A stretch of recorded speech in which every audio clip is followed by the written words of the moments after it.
એ પણ એમ્બ્યુલન્સમાં?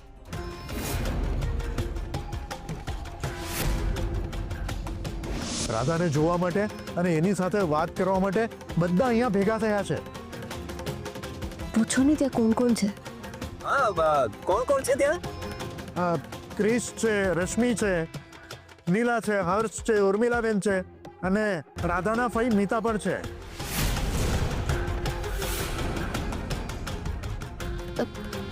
તમે વાત ચાલુ રાખો, હું આવી. હા રાજેશભાઈ,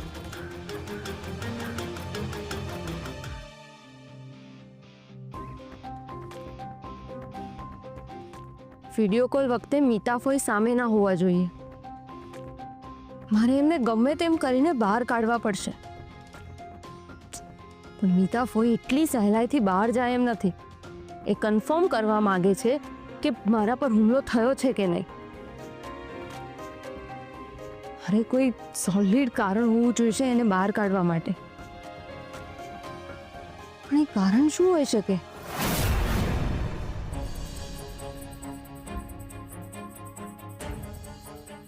હવે તો મારી પાસે એવિડન્સ આવી ગયું છે. હવે મીતા ફોઈની આ મારા હું બધાની સામે દેખાડીને સાબિત કરી દઈશ કે કિયારા અને મીતા ફોઈ બંને મળેલા છે. અને કિયારા આપણી સાથે જે કંઈ પણ કરી રહી છે ને એ બધું મીતા ફોઈના કહેવાથી કરી રહી છે. મુખ્ય સૂત્રધાર તો મીતા ફોઈ જ છે. હવે હું તમારું રહસ્ય બધાની સામે ઉઘાડું પાડી દઈશ મીતા ફોઈ.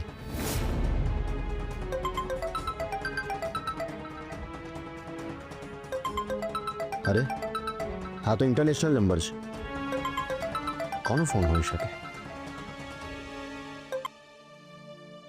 હેલો, શૌર્યભાઈ,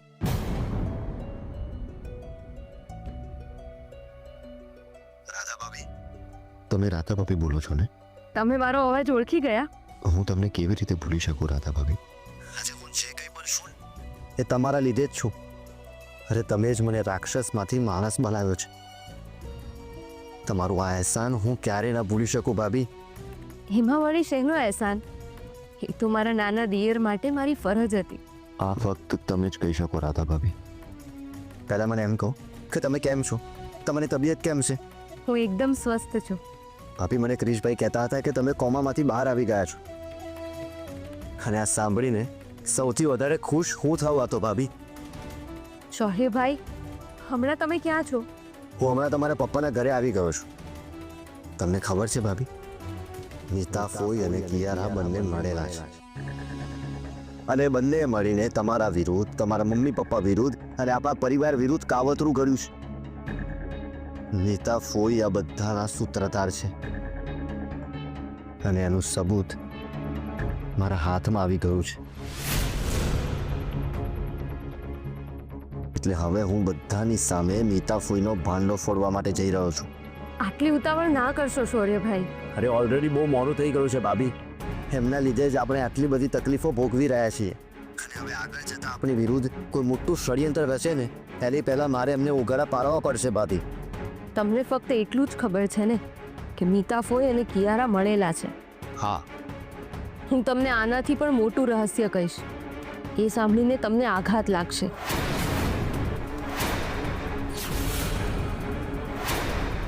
એવી રીતે શું વાત છે ભાભી? મને કહો ને પ્લીઝ. મને એકવાર ઘરે આવી જવા દો, પછી હું તમને બધું જ કહીશ. પણ ત્યાં સુધી તમને એકલાને જ ખબર છે કે હું એકદમ સ્વસ્થ છું. જેથી એ સાથે ભારત પાછી આવી રહી છું ને, એમાં મને તમારો સાથ જોઈશે. આપશો ને?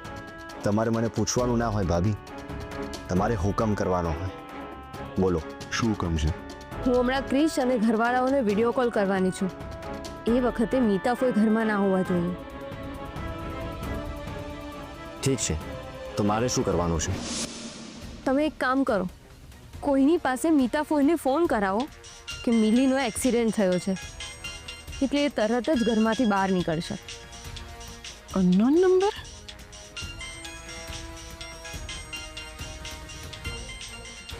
Excuse me.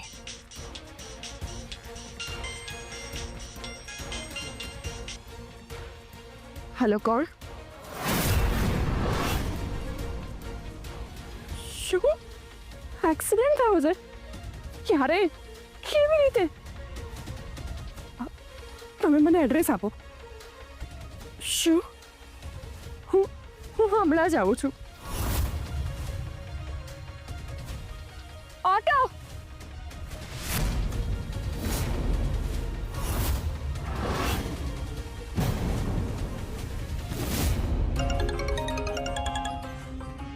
હા બોલો શૌર્યભાઈ. ભાભી તમારું કામ થઈ ગયું છે. મીતા ફોઈ ઘરની બહાર નીકળી ગયા છે. થેન્ક યુ વેરી મચ શૌર્યભાઈ. હવે પછી ક્યારે મને થેન્ક યુ કહેશો ને ભાભી તો મને નહીં ગમે. હા નહીં કહું બસ. હવે તમે ગમે તે રીતે મીતા ફોઈને બિઝી રાખો. અરે ભાભી એ તમે છે ને મારા ઉપર છોડી દો.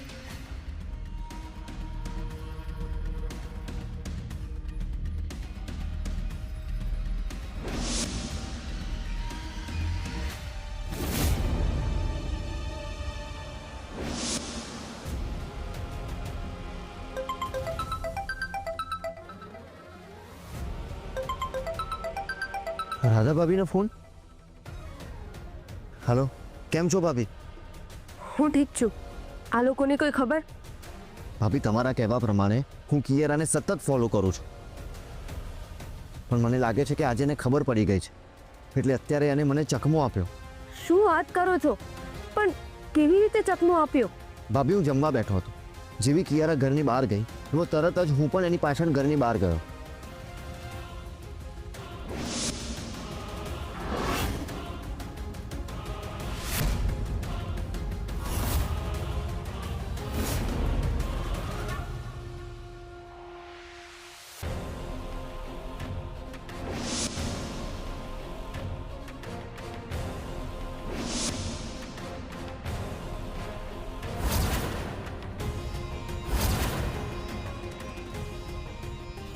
અચ્છા, એટલે આવી રીતે કિયારા તમને ચકમો આપીને બહાર ગઈ? ના ભાભી, હું જ્યારે ઘરે આવ્યો ને ત્યારે કિયારા જમતી હતી. એ 100% મીતા ફોઈને મળવા જ ગઈ હશે. પણ એ કેવી રીતે પોસિબલ છે? તમે કિયારાની ગાડીનો કેટલા સમય સુધી પીછો કરતા રહ્યા? હો હાઈ સી, મને 2 કલાક થઈ ગયા. એટલે કિયારા મને એની ગાડી પાછળ મોકલીને કદાચ મીતા ફોઈને જ મળવા ગઈ હશે. કદાચ નહીં, મને ખાતરી છે કે એ ત્યાં જ ગઈ હશે. જેવી એમને ખબર પડી હશે કે એમના કરાવેલા હુમલામાં હું બચી ગઈ છું, એટલે મને કેવી રીતે પતાવી એમનો પ્લાન બનાવતા હશે. ભાભી મને એક વાત નથી સમજાતી કે કિયારાને તમારી સાથે દુશ્મની છે એ કેમ છે હું સમજી શકું છું. મીતા ફોઈને તમારી સાથે શું દુશ્મની છે? અરે એ તો તમારા સગા ફોઈ છે ને, એ તમને શું કામ મારી નાખવા માંગે છે? કિયારા અને મીતા ફોઈનું એક રહસ્ય મારી આંખોમાં કેદ છે. જો હું જીવતી રહી તો એ લોકો નહીં બચી શકે. એટલે હું ઘરે પહોંચું એ પહેલા મને ખતમ કરવાનો એ લોકો પ્રયત્ન કરશે. શું વાત કરો છો ભાભી? કેવું રહસ્ય? સમય આવશે ત્યારે હું તમને બધું જ કહીશ. પણ પહેલા આપણે એ જાણવું પડશે કે મને મારવા માટે મીતા ફોઈ અને કિયારા શું પ્લાન બનાવી રહ્યા છે. હા ભાભી, તમારા ઉપર આ લોકોએ અમેરિકામાં જે પ્રકારનો હુમલો કરાવ્યો ને એ જોઈને મને પૂરેપૂરી શંકા થાય છે કે અહીંયા પણ એ લોકો તમારી ઉપર અટેક કરવાનો પ્રયત્ન કરી જ શકે છે. તમને તો ખાલી શંકા છે શૌર્યભાઈ, પણ મને ગળા સુધીની ખાતરી છે કે એ લોકો મને મારવા માટે ચોક્કસ પ્લાન બનાવતા જ હશે. એ શું પ્લાન છે એ જાણવું ખૂબ જ જરૂરી છે. હા, પણ એ કેવી રીતે જાણી શકાય?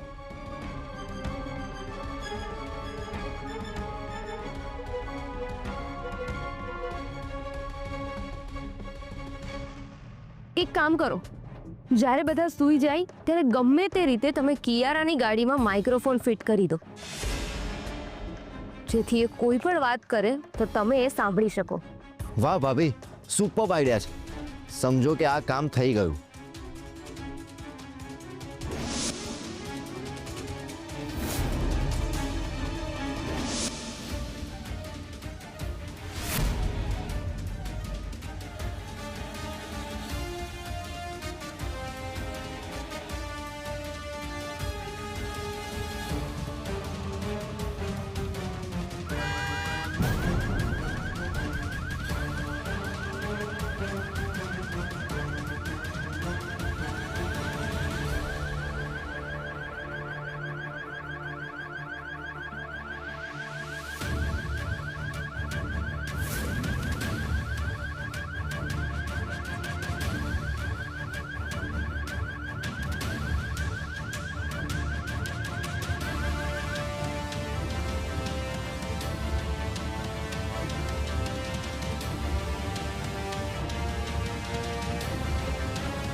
તમે ક્યાં છો ભાઈ?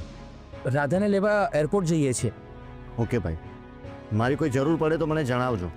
ઠીક છે, પણ તું છે ક્યાં? ભાઈ હું એક કામથી બહાર આવ્યો છું.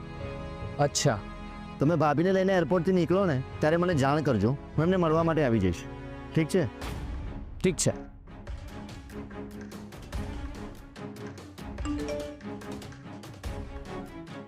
રાધા ભાભીનો મેસેજ. હું સુરત પહોંચવા આવી છું. મને ખબર છે ત્યાં સુધી મીતા ફૂઈ અને કિયારા મને સીધી રીતે ઘરે પહોંચવા નહીં દે. મીતા ફૂઈ અને કિયારાની શું વાત થાય છે ને એના ઉપર તમે ધ્યાન રાખજો.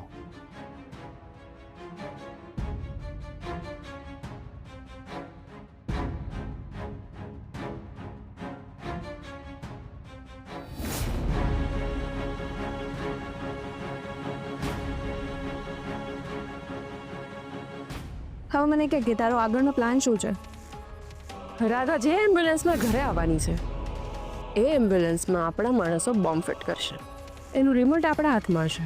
આપણે એવી જગ્યાએ એમ્બ્યુલન્સ ઉડાડીશું જ્યાં સીસીટીવી ના હોય. એટલે રાધા સાથે જે કોઈ પણ હશે ને એ બધાના ચીથરે ચીથરા ઉડી જશે.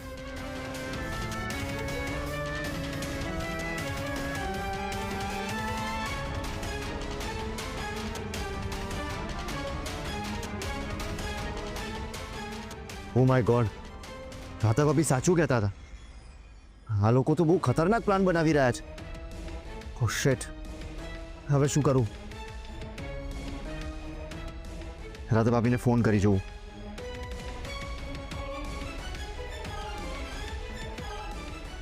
અરે બાપ રે, રાધા ભાભી તો ફ્લાઇટમાં હશે અને ફ્લાઇટમાં નેટવર્ક પણ નહીં આવતું હોય, તમને ફોન પણ નહીં લાગે. અરે યાર, શું કરું?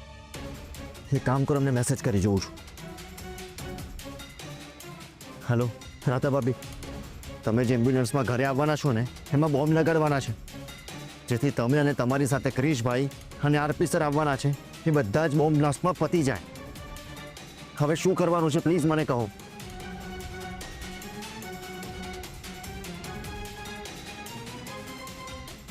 અરે મેસેજ પણ સેન્ડ નથી થતો. શિટ, હવે શું કરું? સમય બહુ ઓછો છે અને કંઈ સૂચતું નથી કે હું શું કરું. એક કામ કરું, ક્રિશભાઈને કહી દઉં કે આવી રીતે એમ્બ્યુલન્સમાં બોમ્બ લગાડવાના છે. બસ મારી પાસે એક જ ઉપાય છે. યસ,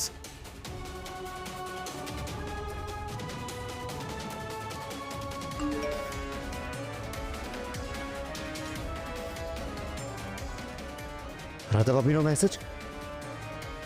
મેં કહ્યું હતું ને તમને કે ગીતા ફોય અને કિયારા મને સીધી રીતે તો ઘરે નહીં પહોંચવા દે. હવે તમે એક કામ કરો, બીજી એમ્બ્યુલન્સનો બંદોબસ્ત કરો અને ગમે તે રીતે મને બીજી એમ્બ્યુલન્સમાં શિફ્ટ કરો. પણ આ રિસ્કી છે. હું તમને બીજી એમ્બ્યુલન્સમાં શિફ્ટ કરું એ પહેલાં બોમ્બ બ્લાસ્ટ થઈ ગયો તો?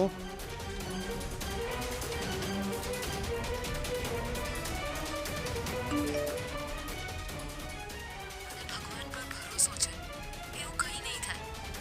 તમે હું કહું છું ને એવું કરો. Okay.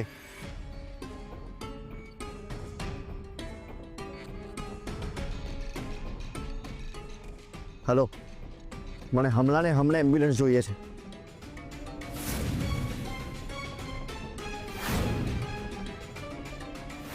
Please make it fast. It's an emergency, please. જો હું તમારી દવા આવતી વખતે લેતો આવું તો ચાલશે ને? ના, એટલે જો તમારે જરૂર હોય તો હમણાં આવીને આપી જાઉં. ના ના શૌર્યભાઈ, ઉતાવળ કરવાની કોઈ જરૂર નથી. મને સારું લાગે છે. અને હા, તમે તમારું કામ પતાવીને નિરાંતે ઘરે આવજો, કોઈ પ્રોબ્લેમ નથી. ભાભીના કહેવા પ્રમાણે જો મારે અમને બીજી એમ્બ્યુલન્સમાં શિફ્ટ કરવા હશે તો મને ટાઈમ જોઈશે. ક્રિશભાઈ અને આરપી સર પણ રાધા ભાભી સાથે જ એમ્બ્યુલન્સમાં હશે. નહીં, આરપી સર તો એમની પોતાની ગાડી લઈને ગયા હશે ને, એટલે રાધા ભાભી સાથે એમ્બ્યુલન્સમાં કોઈ એક જ વ્યક્તિ હશે. પણ કિયારા અને નીતા ફોઈની ગાડી જો એમ્બ્યુલન્સનો પીછો કરી રહી હશે તો રાધા ભાભીને બીજી એમ્બ્યુલન્સમાં શિફ્ટ કરવા પોસિબલ નહીં થાય. મને એટલો ટાઈમ પણ નહીં મળે. મારા માટે બહુ ડિફિકલ્ટ થઈ જશે. હું શું કરું?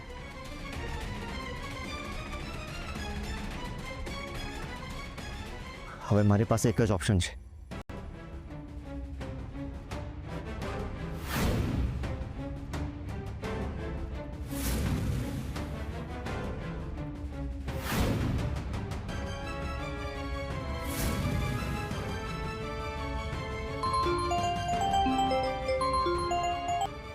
હલો.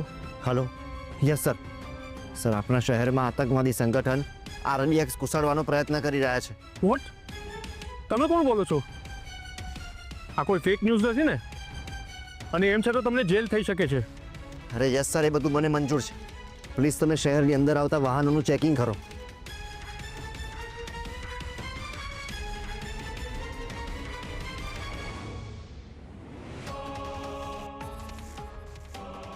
હલો વાલા, શહેરમાં એક આતંકવાદી સંગઠન RDX ઘુસાડવાના ફિરાકમાં છે. અમે બધા નાકાબંધી કરી રહ્યા છે. તમે ત્યાં જલ્દીથી પહોંચો. ચાલો ક્વિક. ઊભી રાખો, એમ્બ્યુલન્સને જવા દો.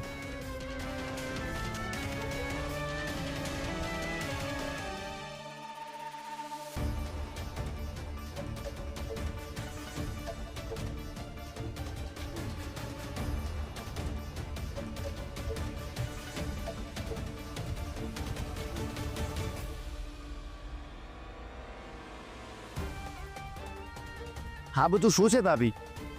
શૌર્યભાઈ, તમે ટેન્શન નહીં લો. આ સલાઈન બંધ છે તો બધાને એવું લાગે કે હું બીમાર છું એટલે લગાડીને રાખ્યું છે. યુ આર ગ્રેટ ભાભી.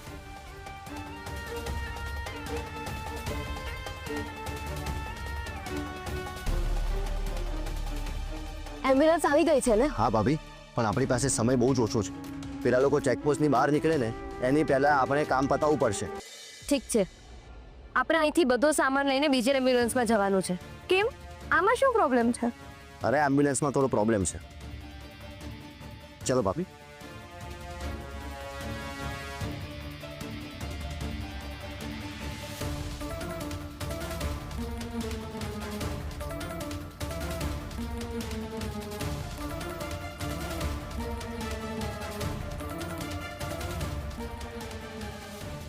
એક મિનિટ હા ભાભી.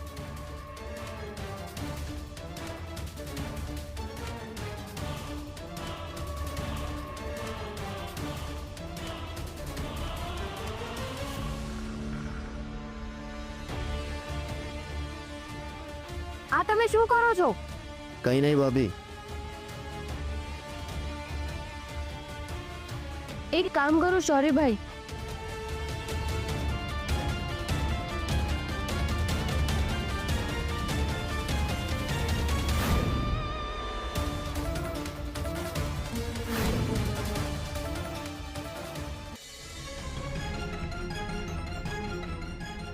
શૌર્યભાઈ, આપણે બોમ્બ લગાવેલી એમ્બ્યુલન્સમાં ડ્રાઈવરને મોકલવાનું રિસ્ક તો લીધું, પણ એ બોમ્બ ક્યાં જઈ ફાટશે એની આપણને ખબર નથી. ડોન્ટ વરી ભાભી, મેં બધું વિચારી રાખ્યું છે. તમે મને પૂછતા હતા ને કે હું એમ્બ્યુલન્સમાં શું કરું છું.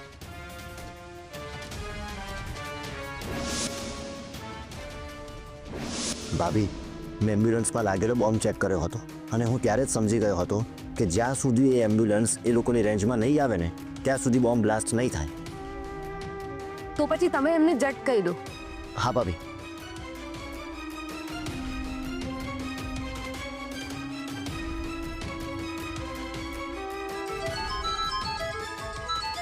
હેલો. હલો ભાઈ, તમે ચાલુ ગાડીમાં જલ્દીથી બહાર કૂદી જાઓ. મને હમણાં જ સમાચાર મળ્યા છે કે તમારી એમ્બ્યુલન્સમાં બોમ્બ લાગેલો છે અને ગમે ત્યારે ફાટશે. હે ભગવાન, બોમ્બ છે અમારી ગાડીમાં. અરે ગભરાશો નહીં, ગભરાશો નહીં. હું તમને જે કહું છું એટલું કરતા જાઓ બસ. હા,